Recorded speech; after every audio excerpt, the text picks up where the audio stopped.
তুমি আমার কাছে হারিয়ে যাওয়া চাবির মতো। হ্যাঁ, সেটা কিন্তু জাদুর চাবি। মনের ভেতরের দরজাটা তুমি নির্দয়ের মতো বন্ধ করে রেখেছ। খুব হাসতে ইচ্ছা করে। কি বোকা তুমি! অনেকটা সময়ের জন্য আমাকে হারালে। কেন যে অযথা হারাচ্ছ বুঝি না বাবা। তুমি তো ফিরে আসবে আবার জানি। আচ্ছা, তুমি যখন খাবার খেতে বসো তখন হাতের ডান পাশের চেয়ারটার দিকে কি তাকাও না? শুনে রাখো, চেয়ারটা কিন্তু আমারই, ঠিক আগের মতো। কাউকে বসতে দিও না। আচ্ছা, এখন আমার মতো কেউ তোমাকে শাসন করে? বকে, মারে না? আমি জানি একদিন তুমি ঠিক ফিরে আসবে। অনেক কিছু অনেক সময় মনে পড়ে যায়, ভালো লাগে না। প্রথম দিক যখন প্রেম করতাম তোমাকে বুঝতে দেইনি তোমাকে কত ভালোবাসি। তখন তুমি মিরপুর 1 নম্বরে আড়ঙের উপর 7/8 এর ফ্ল্যাটটি ভাড়া করে থাকতে। আমি যখন যেতাম তুমি তখন ওপর দিয়ে তাকিয়ে অস্থির হয়ে যেতে আমাকে দেখার জন্য। ভেবেছিলাম এই অস্থিরতা হয়তো একদিন থাকবে না, কিন্তু তুমি আমাকে ভুল প্রমাণ করে গেছো। দিন দিন মনে হতে লাগলো ভালোবাসা কি কমার জিনিস?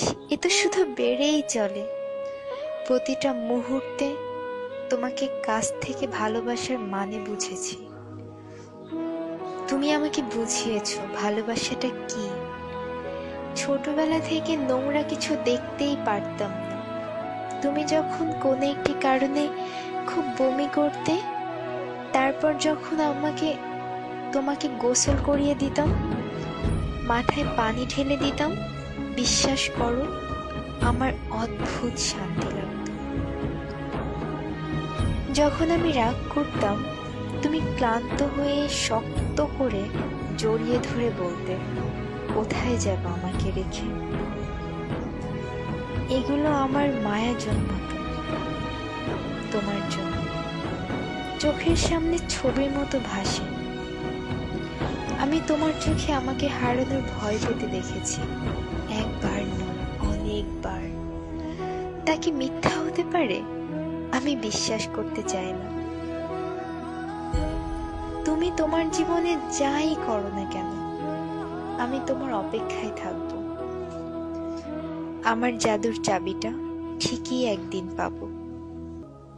একদিন ঘুম থেকে উঠে দেখব বালিশের কাছে খুব সুন্দর করে রাখা আছে। তখন বন্ধ মনের দরজা আবার খুলবো, আবার ভালোবাসাগুলোকে সাজাবো। সেটা শেষ জীবন হলেও দুঃখ নেই, সত্যিই কোনো দুঃখ নেই। থাকুক না কিছু সময় দুজনের ভালোবাসাটা মলিন হয়ে বন্ধ হয়ে, তবে এতে করে ভালোবাসা কিন্তু একটু কমবে না, বরং বাড়বে। অনেকদিন হ্যাপ ডাকটা শুনি না, হ্যাপি থেকে হ্যাপ। তখন খুব বিরক্ত লাগতো, খুব রাগ হতো তোমার উপর। এখন খুব হারায়, কি যেন একটা লাগে, ঠিক বুঝে উঠতে পারি না। তবে তুমি ভালোই থাকো, আমি তোমার জন্যই বেঁচে থাকবো, শেষ নিঃশ্বাস পর্যন্ত অপেক্ষা